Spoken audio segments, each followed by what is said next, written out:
Good afternoon, everybody. My name is Varun. I'm a freshman at Yale University, and it's my privilege today to introduce the Global Energy Perspectives panel. Now, as someone at the very beginning of my clean energy journey, it's immediately apparent that the industry is deeply intricate and very nuanced. Policy, technology, markets, and strategy vary across a wide number of scales, one of the most prominent being location. We're very lucky today to have experts from China, India, and Sub-Saharan Africa join us, sharing their perspectives on the current clean energy landscape and how it needs to evolve in these three crucial locations. Our moderator today is Ambassador Paul Simons. Ambassador Simons has been actively engaged in clean energy and climate change policymaking for more than 2 decades. Since 2020, he has served as a senior fellow at Yale's Jackson School of Global Affairs, teaching and mentoring students in the clean energy transition. He is also the founding director of the Yale Emerging Climate Leaders Fellowship, a new program to develop a network of leading clean energy and climate change practitioners from the Global South. Now, without further ado, here is Ambassador Simons to introduce our panelists.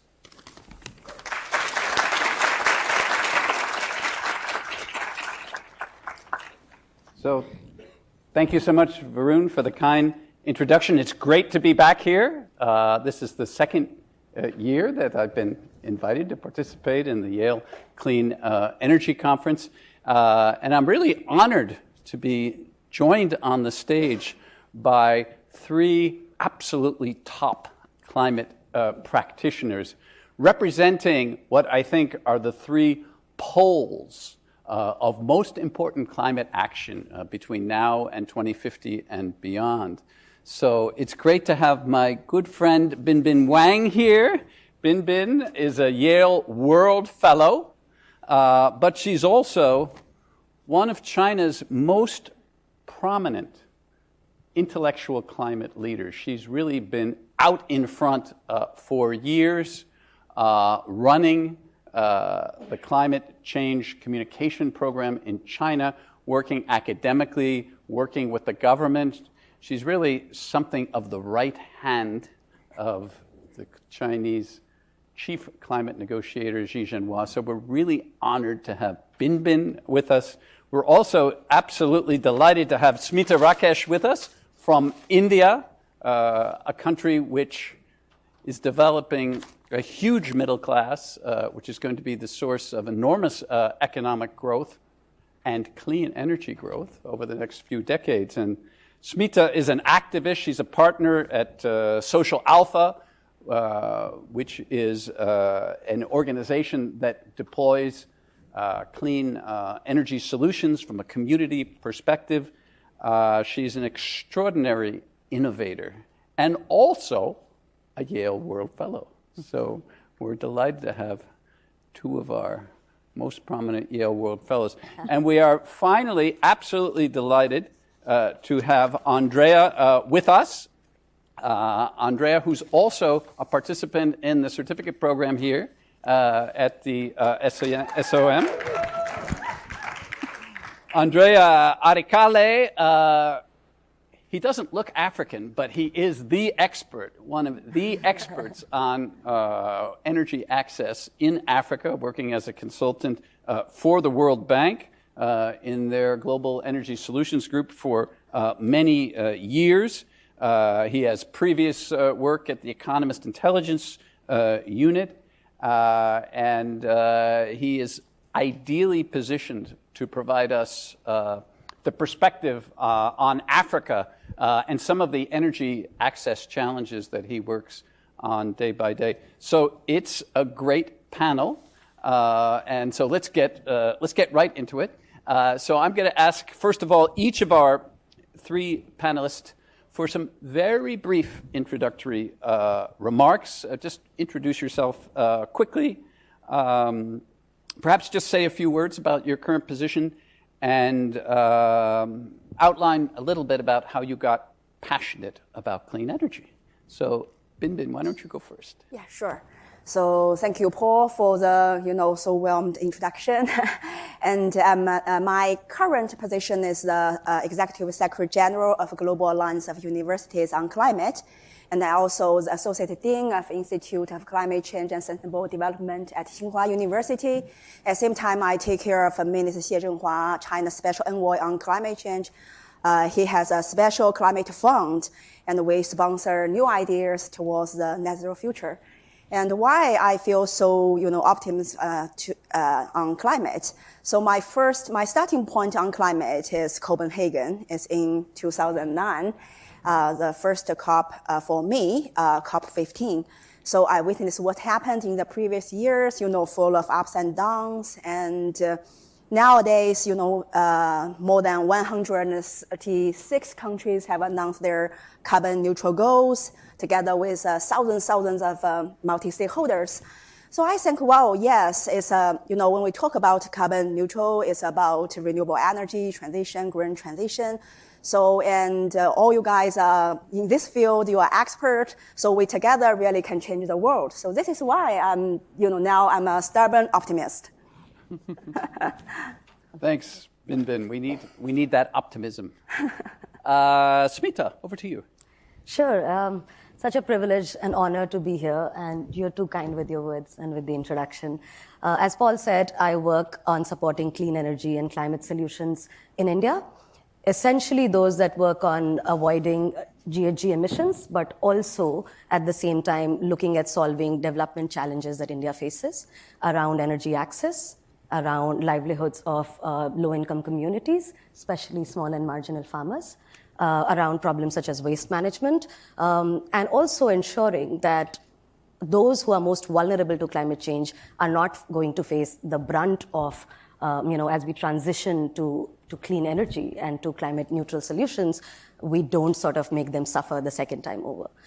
So with that kind of an approach, my organization, Social Alpha, we work on investing in clean energy solutions with a philanthropic mindset. So the heart and the intentionality and the impact framework comes from philanthropy, but we borrow the toolkits of business world, of the venture capital world, in order to make a more sustainable change.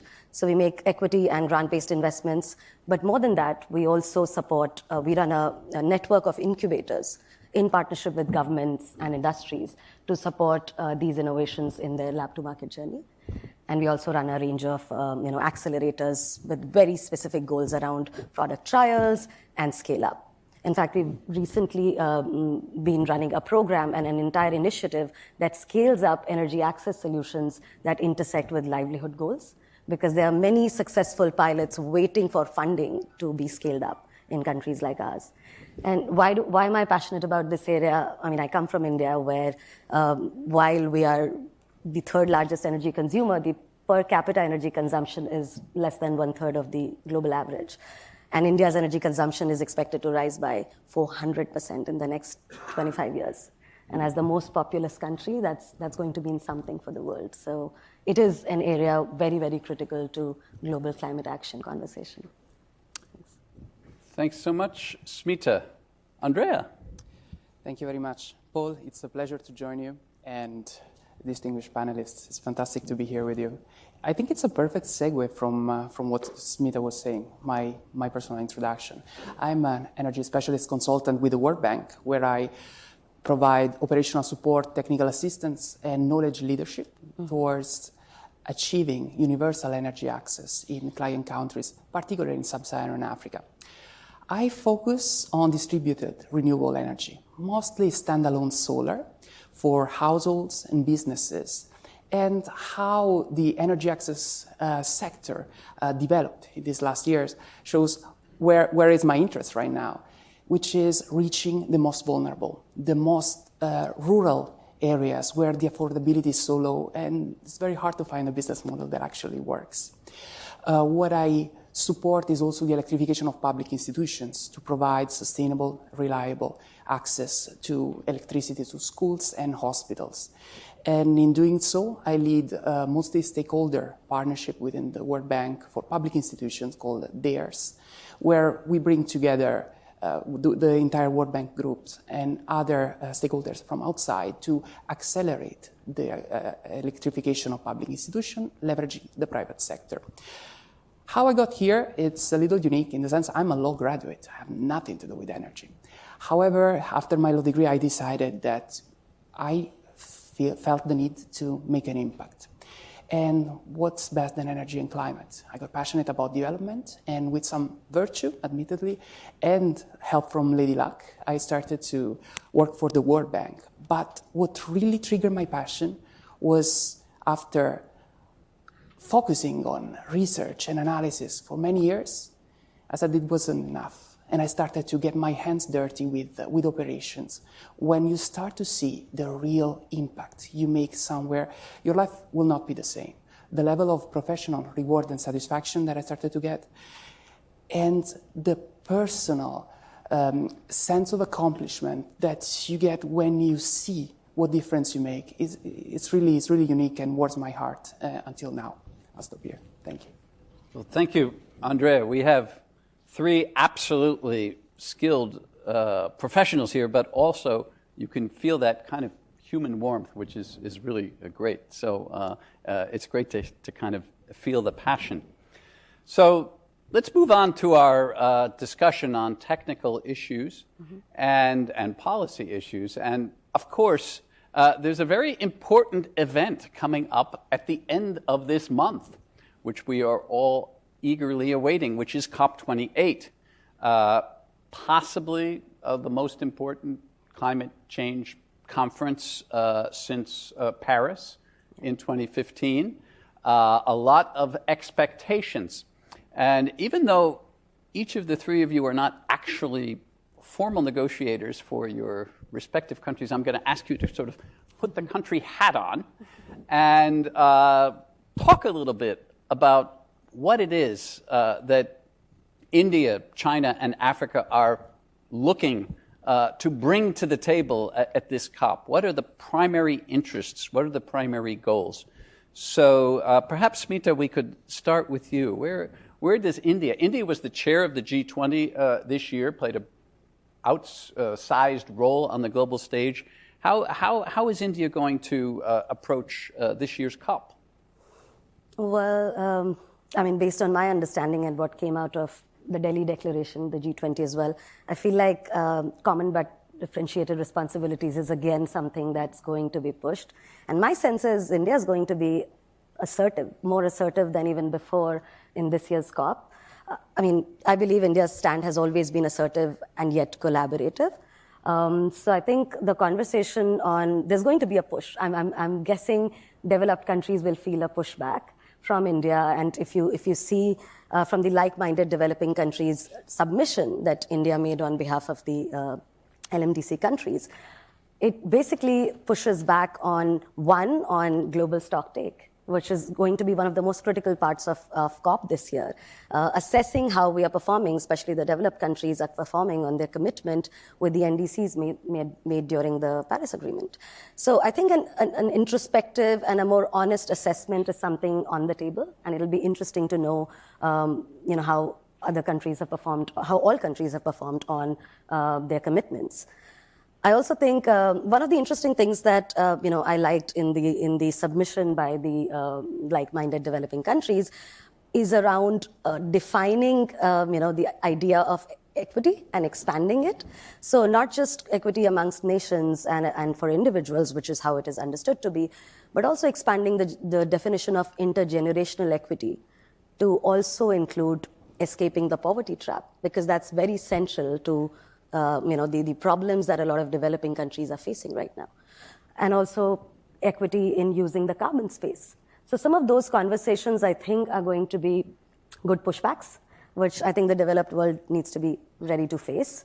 Also around, carbon negative targets and, not just net zero, but net negative targets by 2050. And therefore, a focus on carbon removal technologies is something that I'm hoping to hear more about.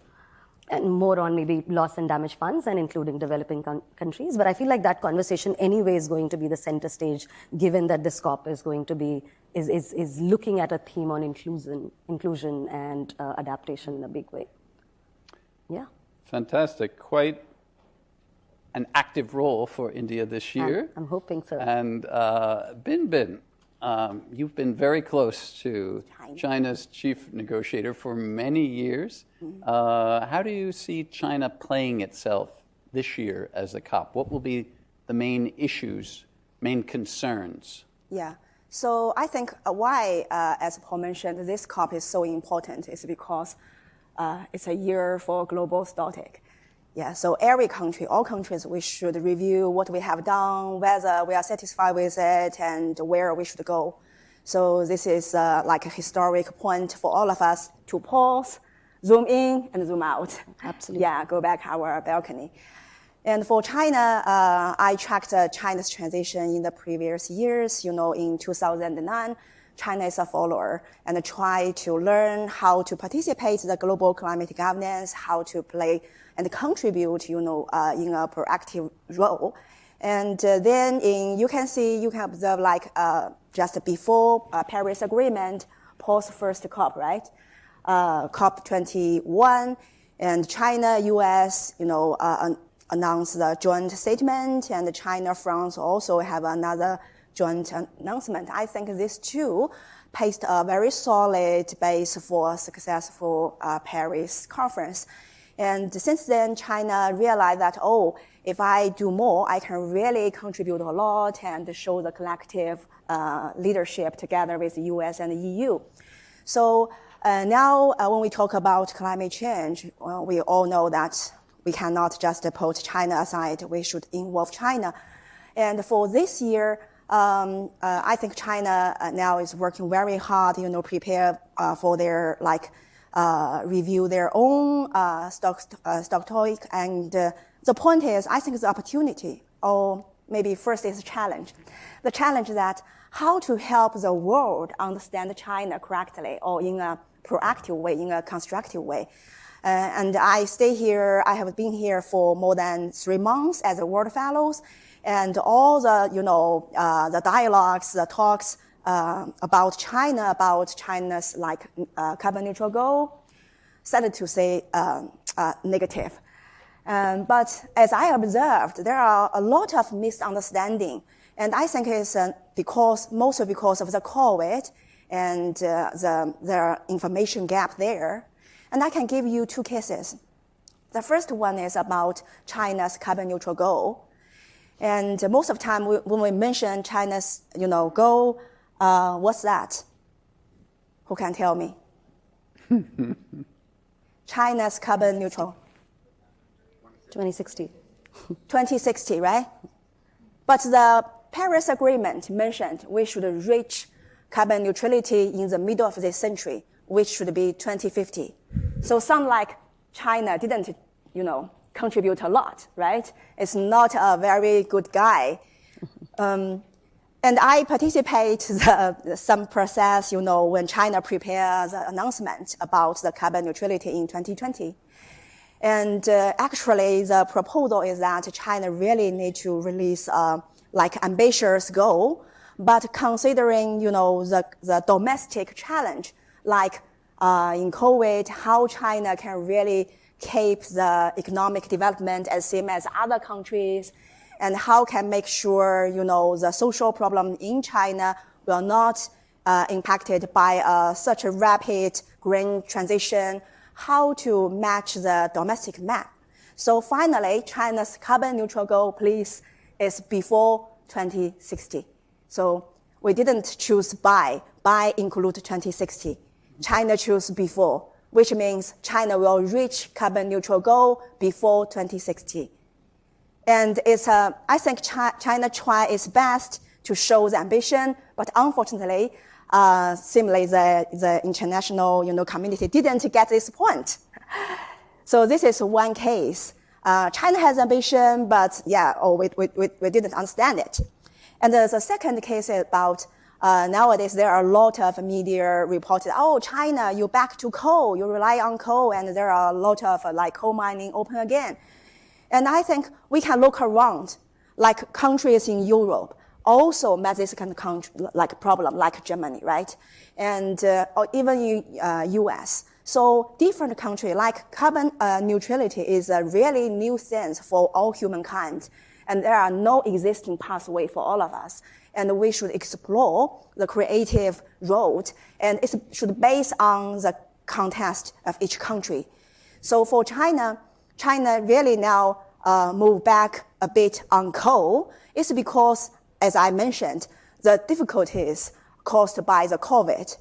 But at the same time, we should see on the other side, China's investment on renewable energy is number one. And I audit Paul's courses, which is very excellent. And Paul once mentioned, even all the oil company didn't announce their carbon neutral goal, but the biggest two oil companies in China, they did announce their carbon neutral goal. So, but no one heard of it because no one tells story in this way. And we can compare the pace. Just retreat a bit, but move forward very quickly. So Paul understands the challenge we faced when we talk about renewable energy. We know renewable energy, the problem is it's not stable nowadays, right? And another one is the cost is too huge. And so China now invests a lot on renewable energy to explore how to make sure its stability, at the same time, how to reduce the cost. So what I'm sure I have full confidence is that once China finds the answer, then it can repeat coal immediately, no doubt. So also can show a very good case for the rest of the world, and also, encourage all of us to move ahead, because we cannot change the green transition. It's another industry revolution for all humankind, and renewable energy will change the whole system of human life. So once China realized, oh yes, that is, and it's also a good opportunity, not only for the world, it's also good for China. So why China hesitate, right? So this is the second case I want to share with you. First is about the goal. Second is about the action. Yeah. Okay. Thank you, Binbin. This was a really spirited explanation. I think you really made it clear. Sorry. We'll go back. We'll go back later and cover the other point. But very, very spirited explanation of China's position going into COP28. So, Andrea, you wear a couple of hats. You wear the African hat, and you also wear the World Bank hat. So, what do you see as kind of the big challenges going ahead towards COP28? And which hat is heavier? Which hat is heavier, right? You made me sound like the Mad Hatter in here. But yeah, well, okay. So it would be hard to continue after Binbin. I have to admit, it was hard to match her enthusiasm and passion. But okay, so let me speak about Africa first. Okay, I see in these global events and forums an increased leadership role from Africa. African countries are increasingly more organized.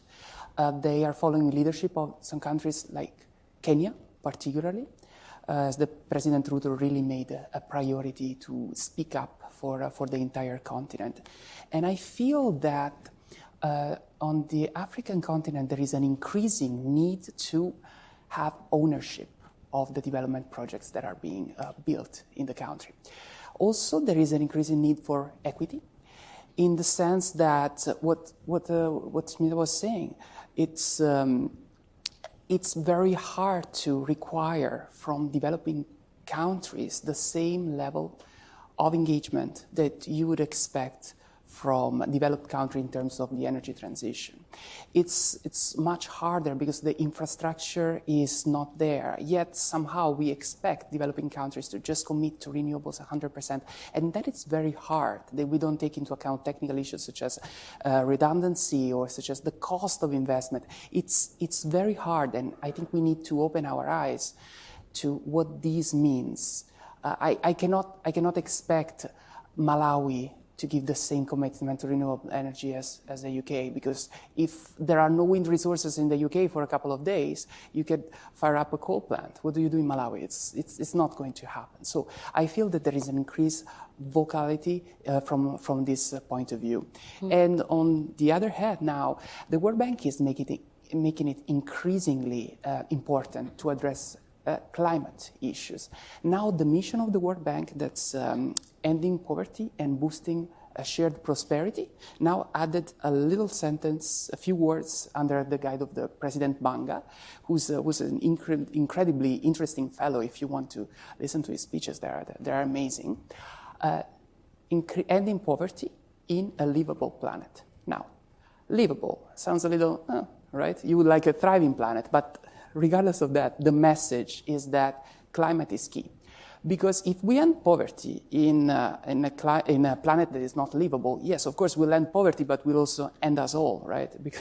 Because there would be no planet to live on. And the World Bank is using COP and these events to really promote the increased role of energy, including access. On COP27 and 28, there are big events on energy access, and in particular on the role of distributed renewable energy. So, especially for Africa, DREs are solar, standalone, and mini-grids. So, for example, COP27, the World Bank launched an incredible multi-stakeholder partnership, which accidentally I'm working on. It's called the DARES platform, where the bank, the World Bank group as a whole, so World Bank, IFC, and MIGA, joins other stakeholders outside of the World Bank group, including the private sector, to accelerate the deployment of distributed renewables in developing countries, highlighting what's the role of the private sector here. Because Sorry, Andrea, what's the name of that initiative again? Can you speak up a little bit? Sorry, DARES, DARES. Thank you. It's an acronym. We're using now these fun acronyms but they are because it's very hard to actually remember the name of the project. The project is Distributed Access to Renewable Energy Services, accelerating this. So that's really what this is about, gathering stakeholders and making them join forces with a shared vision. And this shared vision at this moment is really to leverage private sector participation, because public finance is not going to be enough to meet universal access for all. Thank you. We have, I think, three very eloquent descriptions of country and regional aspirations. Now I'm going to follow up on this COP28 question. I want you to take off your country hats. I want you to put on your personal hats, your personal passionate hats. And if there was one single element that came out of this COP, one deliverable, something you would like to see this COP conclude with, and I'm asking for it very short, no long speech, just very quickly. What is your expectation for the one most desirable outcome from the COP? And I'm going to go with Bin Bin first. Very good question. I think, I hope at the end of COP, all countries can get agreement, hopefully a legally binding agreement with at least 3 action point, which can show their ambitions that they will continue to reduce emissions and support developing countries in Africa and small islands, and especially the big countries can provide money, solid money on the loss and damage fund. Thank you. That was very concise and very ambitious. Smita. Well, I would love to see a solutions perspective. I would love to see a focus on solutioning, on innovations, particularly innovations in very early stages, which, according to many studies and quoting the IEA, which you're very familiar with, that more than 50% of solutions that could deliver on net zero have not reached the market yet and are in very early stages. So I would love to see an innovations-focused agenda. Fantastic. Andrea. Okay. They both covered some of the most prominent points. I'll add something else. I would like to see a commitment towards SDGs, sustainable, a commitment towards sustainable development goals, like a serious commitment. Of course, I'm involved in SDG 7, which is universal access. But the point is that these sustainable development goals that have been set by the UN, some of them are very ambitious. Ending hunger, right? Yeah, of course. But it's going to be very hard. And the deadline is 2030. Now we're starting to have discussion about, yeah, okay, we're not going to make it. What are we going to do after 2030? Fair question. But look, we have a goal, a target that is so close, and we are not able to, to join our forces and to really make the effort that we needed. If we start to talk about beyond, we're going to lose all the traction that we worked so hard to get. So I think that we really, really need to step up our game and find ways to get there, not to think of, okay, no, let's do 2050. I mean, come on, of course, we can all postpone, but the point is that there is a target and we want to achieve it. It's just a matter of how. Okay, that's terrific. I think we had a great exchange here on COP. I feel... Just quickly... I'm sorry, go right ahead. Just, I think some early thoughts on what after 2030 would also be interesting to hear, because I feel like there's so much converging on that, but, a little more of a thought process beyond it, yeah. After 2030. I think that's a great observation, and that's a good segue into the next topic that we wanted to talk about, which is basically innovation and technology. So the IEA, in its energy technology perspectives, has kind of mapped out global emissions from now until 2050, and they basically said, look, the declines that we need between now and 2030 can be accomplished with technologies that are already basically competitive in today's marketplace. Solar PV, batteries, wind power, energy efficiency, but those technologies, to bend the curve between 2030 and 2050, some of them are still in the R&D stage. They're not necessarily mature at this point. So I wanted to ask the panel here their views on technologies. And I thought I might start with Andrea, since you're working in Africa. Mm-hmm. How do you see technology and innovation playing in Africa's effort to achieve SDG 7, for example, okay, and in your general energy access work, how do you see technology playing a role? Okay, thank you for the great question. So, indeed, you already answered my question. The technology is there. The technology is already there.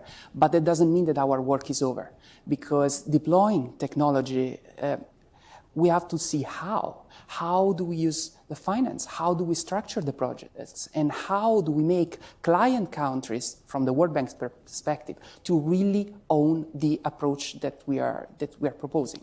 Now, there are 675 million people that lack access to electricity. In 2010, they were 1.1 billion. That's a great progress, isn't it? One thing. 70% of them are in Africa. 600 million people are in Africa. You want to guess how many people lacked electricity in 2010 in Africa?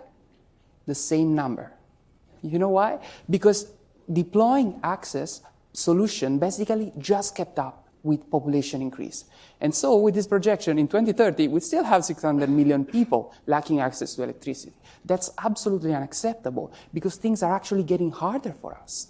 Because now we reaped all the low-hanging fruits. Everybody that could be connected to the grid, most of them are connected. That's very easy to build a distribution line. There is already a generation there. Come on, what's the challenge there?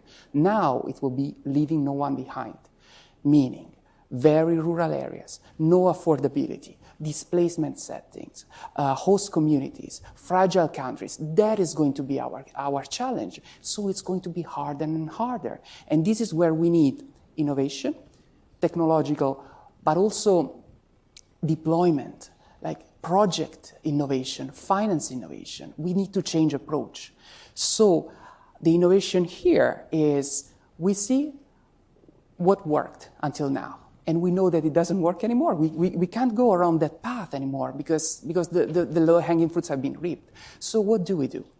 First thing, we acknowledge. We always thought that access to electricity is a public sector issue, which is it? Because it is, because it's a government that wants to deliver access to electricity for all. Fine. But that's not just a public funding issue. We need to involve the private sector. And public funding has to be a catalyzer for private funding. Every dollar that I put from the public sector has to give me $1 or more from the private sector. So I conceive public financing in a different way to abate market barriers. Number two, this is about technology. The technology is there. Standalone solar. I'm talking about small systems like solar home systems. They have been game changers in Africa to reach customers in rural areas with low affordability. And why? Because at a certain point we realized we could make them pay in installments. We had the technology that's called pay as you go, where a customer can just pay for the consumption of electricity that they had with the fund that they have. And at the same time, they have access to electricity and they have to the amount that they actually need because demand is actually a concern. So that's a second key area. And the third key area that I'm seeing and where technology and innovation is required, although it's already there, we just have to find a way to make it work for real, is the overlap between energy as an enabling factor to deliver human development goals. What does it mean? Energy for agriculture, productive uses of electricity. We are developing so many appliances. We're developing solar mills. There are so many solar refrigerators. I mean, it goes until hair clippers, anything that can produce sources of revenue. What happens? You increase the available income. There is more demand, and then you can deploy a higher system to let people go up the energy ladder. But also the overlap between energy and healthcare and education. Sustainable and reliable access to electricity for schools and hospitals. This is key because we in the Western world, we cannot imagine how it is to go to a hospital without light. I mean, would you ever walk in there? I wouldn't, you know. And I was actually in Uganda a few weeks ago, and I was talking to a doctor in a rural hospital, and he said, look, anybody who's had anything to do with medicine and delivering babies know that the babies like to be born at night. Now, if you're born at night and you have no electricity, you have to bring candles. Like mothers are required to bring candles to give birth to their children. And what's crazier is that when hospitals are actually electrified, either the grid doesn't work or it's so expensive that they install prepaid meters. The utility installed prepaid meters to say, okay, you put the money first, and then until you reach you have electricity until that amount, and then the rest you're not going to have. So what does this mean? That if you're born on October 28 instead of October 6, besides the fact that you'll be a Scorpio and not a Libra, the difference is that you will be born in the darkness. You will have to bring candles or a torch from your phone, and that's absurd. So that's the innovation that we're getting here to find sustainable business model for delivering reliable access to electricity in all of these sectors. Mm-hmm. I'll stop here. That was very inspirational. Thank you, Andrea. But Smita, also, I mean, your work centers around bringing innovation to the social agenda, the social investment agenda. So what can you tell us a little bit from your work at Social Alpha in terms of how we can use innovation to spur climate progress? Thank you. Innovation, to us and in our thesis is the most critical element, but it's not sufficient. So we say innovation necessary but not sufficient, so needs entrepreneurship, needs people and an entity with a business model to drive it forward, and therefore our funding and our support goes towards enterprises and towards entrepreneurs. And I'm deliberately not calling this, either an SME or a social enterprise because of the various connotations around profit-making or non-profit-making associated with it. But enterprises that make money out of sustainable businesses, but at the core of their work is actually impact. It's actually problem-solving of problems that are historically unaddressed. And the reason we look at innovation and these enterprises as the chief sort of vehicles of change is because these are complex problems where and they are all conflicting priorities. We're looking at the same pool of money for health issues, for energy access, and for climate goals. So we could either choose to see them as parallel competing priorities looking for the same pot of money, or build in agendas which are concentric, because literally these are goals that converge. So these are the kind of solutions that we're talking about, are looking at, for example, addressing menstrual hygiene, so availability of menstrual hygiene products, but also the big problem of menstrual waste disposal. Sanitary napkins apparently take 800 years to decompose. So every sanitary napkin ever used is still there on this planet, right? And incineration causes, dioxins and furans. So problems which are, one, critical to the climate, but are also very, very basic at a human level. So we're looking at innovations that address human needs for 11 billion people, which is what the world population will be by 2030, by the time these innovations are deployed at scale. But also flourishing lives for 11 billion people, meeting most of their basic needs and more, with a goal towards net zero. So that's the kind of work we're trying to do in India with also with our international partners. It requires investments. It requires patient investment in terms of not just equity and debt, but also grant that helps, that builds in the appetite for risk taking, which also unlocks the other financing instruments, because the crucial role that philanthropic capital and grant money will play in ensuring that some of these very high risk product-based innovations, and I'm not just saying services and platforms which have their own investment ecosystem, product-based innovations which are solving for needs for the future, but of needs which are super complex. Developmental needs along with climate needs will require more high-risk capital, more sort of a long-term horizon capital. Yeah. Okay, that's very, very interesting. So, Binbin, China has played a huge role in innovation and driving down costs. Yes. Of all the key clean energy technologies, solar PV, batteries, wind. How do you see China playing in the innovation space, say, in the next couple of decades? Will we also be relying on China to cut the costs of those other technologies that are not yet commercial yet? How do you kind of see I know this is a big question, but how do you see the innovation space in China playing out? Yes, it's really a big question. But what I learned from the two panelists just now is also my experience here with the World Fellow Program is I feel so appreciation, to U.S. and the international organizations. Because the people here, the faculty here, they are really reflecting how to reshape the world order. And we all know the current world order was shaped or was identified by U.S. after the Second World War. But U.S. itself now is reflecting what to make it more sense. I think, wow, it's so great. And today I hear from Andrew, World Bank also think of to change the approach. And the World Bank did a lot of program in Africa.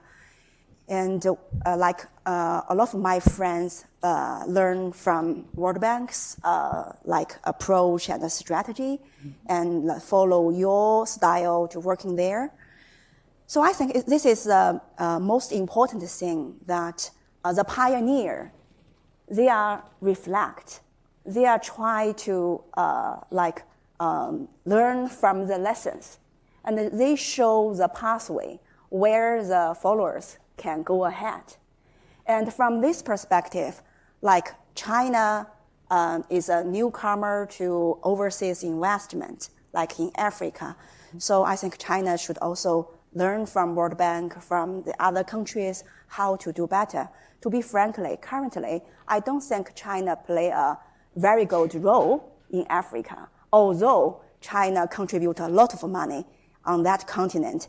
And the intention is, yes, I want to contribute and I want to help the people there, but I think it's also a huge gap to reach to really show the good heart. So But what I also say, I always say that we should look at one person or one country from both sides. So I read a very short news this morning. It's a social entrepreneur from China, a lady, and she has worked in Africa for more than 10 years. And like Andrew mentioned, solar is the change maker. And so she also worked on solar, but she tried to learn the human needs in Africa. So she visited the village there and talked with the people. And now her company invests on solar-powered tablets and with pre-loaded content, and that helps the poor women and the kids to learn knowledge and, in the rural area. Like some women, they know how to braiding, how to braiding, how to shaving and earn money to raise their kids. So we can see this kind of like a good point, and from local level. And I think it's a long learning by doing process. And only China itself, I don't think it can really make some change. And now we call it we are a global village, and we should learn from each other, and we should go forward together. Mm-hmm. Okay, that's a great message on international collaboration. So I think we've covered some really interesting ground here on this panel discussion, but let's open it up now to questions from our audience. Now, do we have a roving mic? I don't know how we do this. We have I think two. I see a mic up there, Julia. So if you could raise your hands, and Julia will come by and look forward to your questions. Thank you so much for being here. My question for Andrea is, what specific challenges and potential solutions you are looking at when deploying clean energy projects in Africa? And also, do you think it would be beneficial to have kind of like the Great Electrification Act that the United States had? Because 100 years ago, America had like 0% of rural energy access, and now every farmer in America has electricity, no matter how far-fetched they are. Fantastic. That's a great question. So, the challenges that we are facing is a little bit what I mentioned before. We are facing logistical challenges, how hard it is to reach certain areas. We are having affordability challenges where people cannot actually pay for electricity supply. We are also having fragility issue in the sense that we are going to work on, we are working already in areas that are very prone to conflict, because we already went to the easy one. It was so much easier to get there. Now, concerning the grid is always an option, but it doesn't mean that it's the option for SDG 7. It doesn't mean that it's a viable option for 2030. Yes, ideally, at some point in the future, it will be good, where it makes sense to provide grid connection. But we have to think about what is the least cost electrification strategy. We have 3 ways to go there. The first one is grid, simply extending the grid. That's for urban areas, which is fine, but we're not there yet, in the sense that the people that we're missing are the rural people, right? We have distributed renewable energies, I'm talking about standalone specifically, that are for low consumption and very, very remote areas. These are for us to tick the box and say, this person has been electrified. Even if it's a small device, look, it's better than nothing. So we have to aim at that as our primary strategy in this context. And the third one is mini-grids. Mini-grids are to be deployed where the areas are densely populated, and where actually it makes sense in economies of scale. Now, what are the connecting points between these last 2 approaches? Well, they involve a private sector actor. They are not going to be necessarily or entirely a burden to the public sector, because only by creating a replicable model we can make this work, because we have the solution. That's also what Bim was saying. We have the solution. We have to find a way to make this work. Because if it works only in paper, it's like the doctor that say, the operation has been successful, but the patient is dead, right? That's all. Yeah. Excellent. Another question, please.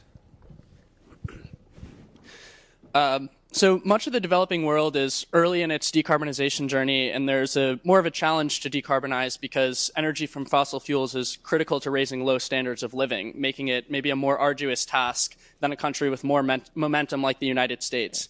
Given this, do you wish that more people from countries like the US focus their effort on decarbonization in the developing world? Or would that only muddy the waters with foreign actors who may not have a sufficient understanding for the country or region they're operating in? Who would like to take? Smita, do you want to take that one on? Short answer, yes. Yes. Of course, right? That's the whole idea around common but differentiated responsibilities and the debate around, staggered net zero goals for different countries. And, the arguments around every country's development priorities being different and therefore the energy security and energy access problems taking center stage before transition and the whole concept of just energy transition. All of those are great arguments. But what we are doing in that process is that we are all sort of delaying each other. And therefore, the reason I advocate the innovations agenda and I say exactly what you said, but how do the developed countries work on tech transfer, work on financing, in order to make sure that it's not a global push that makes developing world have sooner net zero targets, but they're incentivized to do so. Right? Mm-hmm. If I need to meet my energy access goals, more than 700 million, around some 740 million people still don't have access to electricity. And it's the same size as the population of Europe, but except that that population doesn't live in Europe, right? So these challenges would right incentives would be the right nudges in a collaborative space, not necessarily negotiations and pressure. Because that will get us nowhere, like Bin was saying earlier. But tech transfer, broader collaboration on international scale up, on opening markets to newer solutions and financing would be the key. But yes. Great. Thank you. Another question. Thank you very much. I would have asked Andrea to answer the question, but since Smita, you've been touching on it, I'll ask either panel to tackle it. In Africa, one of the biggest challenges they're facing right now is debt restructuring. Could you speak up a little, please? I'm sorry, we're not quite hearing you. Yeah, I'm saying that in Africa, the biggest challenge that most states are facing is debt restructuring. And we are now moving to transitions whereby debt restructuring is also linked to green finance. And there is a challenge where states are saying that the interest rates that they are paying when it comes to the current infrastructure is really lopsided. How does this sit with international financial institutions who model the way these debts should be restructured, paid, or varied over time? And are the reasons and the challenges raised by these states valid? And if so, how does this sit with international financial institutions into the future? Thanks. I'll take the hot potato. Okay, fantastic. International financial institutions. Okay. From my perspective and my experience, working on energy access issues in developing countries, and chiefly in Africa, the type of financing that is provided by international organizations such as the World Bank is composed of two big instruments through the International Development Association, IDA. One is grant and one is loan. Every project uses a blend of both instruments, depending on the results that they aim to achieve. Every country has a pot of money that's been given for grant that's only eligible for particularly impactful projects. You can imagine there is not much money to be made in the energy access sector, yet it's a key priority. How do we get there? We get there through grant, but we also get there through loans. Now, the loans that IDA provides to developing countries It's concessional. It's a concessional rate where the interest rate is basically nil. This is what happens from the World Bank's point of view. Now, how are these loans structured? Is that it's usually not a blank check, meaning when you have a loan for a project, is agreed with the government what the project would be, and the owner of this whole structure, this whole approach, is always the government. The World Bank doesn't do one thing. The World Bank provides support, provides assistance, but the ownership is always on the government side. This is to say that compared to the top-down approach that we've had so far in development, which is, I mean, it's not ideal because results have to be on. Impact has to be real and has to be on the ground. We are moving more and more towards the involvement and the most complete ownership on part of the client governments. Now, where does this stand on the debt restructuring? That's a very complex issue. I will not be able to address that question directly because this goes really beyond my purview. But I wanted to share with you that how projects are structured, they're made in a way to ensure fairness, equity, and most importantly, ownership on the government side. When I go to countries and I meet with governments, ministries, there is nothing that I take on myself. It's always the implementing agency, which is the Ministry of Energy, Health, or Education, depending on the project, that is taking care of it so that we achieve a key point that we were talking about, development. And one of the issues that perhaps we see on the China side, that is building local capacity. Building local capacity is really key because it's not just a matter of lack of funding, but it's how do we use that money, who uses it. So building the capacity in the implementing a country. I hope that answers your question. I did my best. Thank you. All right, and we have the last question over here. Thank you very much. I would just like to follow up on your last statement about building local capacity. In Sierra Leone, we've got the barefoot women who have been trained in India on energy access and solar. For the past nearly 15 years, they've been doing great work with government. However, when government changes, these people are never really referred to. There is a huge knowledge gap between community women like these and practitioners, including my colleague World Fellows right there. What is the World Bank doing to showcase indigenous successful and sustainable initiatives on the global platform? How do we bring the voices of women like the Barefoots to share what they have done so that the global energy crew will learn from what they've done? I think all of you can answer that if possible. Please do start. Don't answer about the World Bank, but please go ahead and I'll check. Good kisses. Okay. I'll tackle this a little, but I also want my co-panelists to speak. Okay, gender, like climate, is one of the key cross-cutting area inside of the World Bank, let's say infrastructure, internal infrastructure. We have global practices which are thematic. So you have infrastructure, you have water, you have health, and so on and so forth. And you have topics and areas that are cross-cutting. Climate means that we are evaluating what is the climate impact in terms of emission for every single project, right? But gender is another one of them. What does this mean? This means that every single project approved by the World Bank has to have a gender component, has to have a clearly measurable and monitored gender outcome.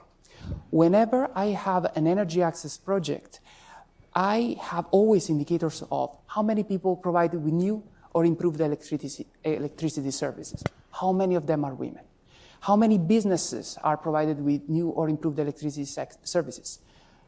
how many of them are women-led? And there is a minimum of 50%. Otherwise, the project fails on indicator. Now, it's not always met completely because reality is different from indicators. That's fine. But where we are going here is that making this a requirement and having technical assistance and capacity building to communities, it's necessary. It's a prerequisite. We can't even approve a project without that. In my role, I provide technical assistance, not on gender, but my colleagues do, to make sure that every electricity access project has this type of gender approach. And I feel that's really making the difference because, like climate, this is one of the areas where we are seeing stronger and stronger push from client countries in order to make this happen. I'll stop here. If I could just add, not speaking for the World Bank, but from the experience of the Indian subcontinent and not just India, so to say, and Africa and Indian subcontinent, both these regions have a lot of commonalities, starting from our colonial legacies, but also in terms of our economic development priorities, and to add to it, our vulnerabilities to climate change, right? So there are so many cross-learnings, and you spoke about some of these trainings, and I'm aware of initiatives between India and African countries where there is this focus on learning from what has done, so transferring of best practices and capacity building. But I think one of the key elements, and sometimes capacity building, to be honest, I see it as a must-have component on program design, but not as a very clearly thought-out component. What are we trying to build capacities on, right? Are we looking at integration into value chain, into manufacturing, into value chain? Very often than not, those capacity buildings are one-off elements of program design, and that's where the problem is. I think learning from the Indian subcontinent and Bangladesh, India, Pakistan, Nepal, there's many examples of women being included in the value chain. So those trainings, the technical training, the gender-based programs, but including them in the value chain of clean energy solutions. Because so many of these solutions, when we talk about cook stoves, which is clean cooking, which is a problem in Africa and India, these are problems that women face more. And then including them in the value chain of manufacturing, but also the delivery value chain, and have been successful programs. Also in terms of last mile data collection, using women entrepreneurs and working with them has been something, those have been successful models. So happy to exchange notes, and I'm sure we'll talk. May I? Thank you. May I add some points? Yes. So my point is at micro level and focus on gender. And 4 years ago, I participated in a female leadership program called Homeward Bound. And after 1 year coach, every year they recruit 100 female leaders, female scientists around the world. And we come together, discuss about how to protect Mother Nature, how to address climate change. And this program helped me to realize, gender issues gender justice is a global issue, a global challenge.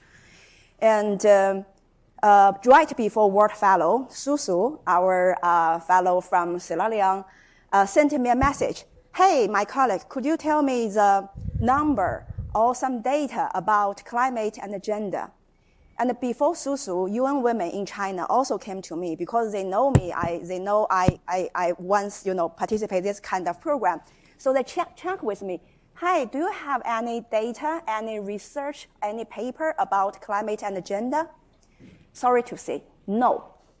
Empty. So nowadays, the general issue is that we only have cases at local level, but it's only stopped case by case. We have no systematic research on climate and gender. So here, at the end of this panel, I'd like to call on all the faculties here, the colleagues here, please do more research, more data analysis on female, on gender justice. And if World Bank can, please help to sponsor Susu a project on climate and gender in Africa, please. I write a check. Thank you, Binbin. That's a great takeaway message. And we're at the end of our panel. I've been given a little signal that we have to finish up. So why don't we just, perhaps each of you could share just one takeaway message. Maybe Bin, you've already provided yours, but you can have another one if you would like. One takeaway message that you'd like all of our audience to carry away with this afternoon. So, Smita, what message do you have? I would say, I'll probably just, the gentleman's left, but quickly on the debt structuring part, that is a conversation, honestly, that is an elephant in the room that's not being addressed. So that's a conversation and not just this room, but like, it's an elephant in every room that's not being addressed around Africa's debt restructuring. My only message would be in our energy transition conversations, let's not forget the access component. And just energy transition isn't just a word added to the phrase, but it has to be for everybody and meet the needs of everybody, and not just a mad rush towards clean energy, forgetting many of our fellows behind. Fantastic, Andrea. Okay, fantastic. The big honor of closing this. Well, yes, indeed, we should not forget access as a priority, in the sense that we're talking about clean energy transition, but you have to have something to transition from, right? So if you don't have access to electricity, what are you transitioning from? So that has to be a key priority. But what I wanted to share with you is that, and what I feel that should be really a core element whenever you think about your work and your action on this world, is not just what you're working on, but how are you working? We want to see more impact in our work. We have done a lot of research, and it's always good, but I would like to see this translated into operation, into people that really want to make a change. And this comes from only one place, which is one's heart. So to really put your heart in making the change that you would like to see around you. Fantastic. Bin? Are you still giving me an opportunity? You're allowed. You don't have to use it, but if you want, you get a second message. I want to use Always it. take the opportunity. Right. Yeah. Right. Consider the current tension between U.S. and China. I think at the end of this panel, I really want to express some message. Right before this conference, early this week, the two special envoys from U.S. and China, they met with each other in San Francisco. And both of them are over 70s, 80s. Yeah, they still work very hard to see how to show the joint efforts to address climate change and send out the positive signal to the international community. So nowadays, I really hope that please stop the blame game and let's work together. And not only like US and China, but all countries, we should show our collective efforts for the common goal. Thank you. That's a great message. A great round of applause for our panelists.